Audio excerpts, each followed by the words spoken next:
Do you think there are issues associated with race that still plague this president?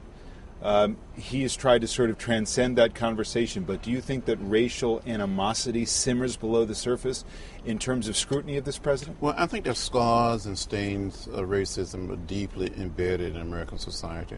And some of the things that you hear people saying about this president, in the religious term, Lonnie, this president has been called everything but a child of God. And I've been around a while. I have never, ever seen the type of hostility that exists in America. We didn't have this type of hostility during the height of the Civil Rights Movement. Really? I mean, that's a profound statement. And you think it is? Do you think it's because he's an African-American president? Well, I think that a lot of people cannot get comfortable with the idea of an African-American as president of the United States of America. Do you think, it might be for different reasons, how do you think most Americans judge this president as he now fights for a second term? Do you think there's deep satisfaction, deep disappointment? What do you think is the takeaway?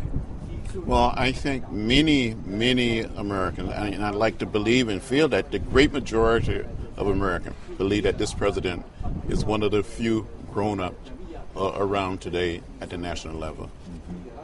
But in terms and of they're how very, the electorate feels I think about they're him? very hopeful and very optimistic. The great majority of Americans wish this president well.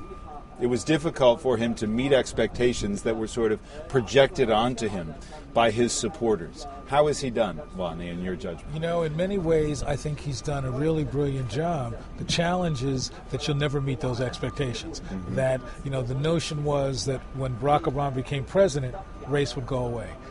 And people know that economic issues don't go away. People know that it's still a challenge to be a young black male in this society. So in some ways, the expectations are high, and really no matter what he's done, which I think he's done a lot, for some people he'll never meet those expectations.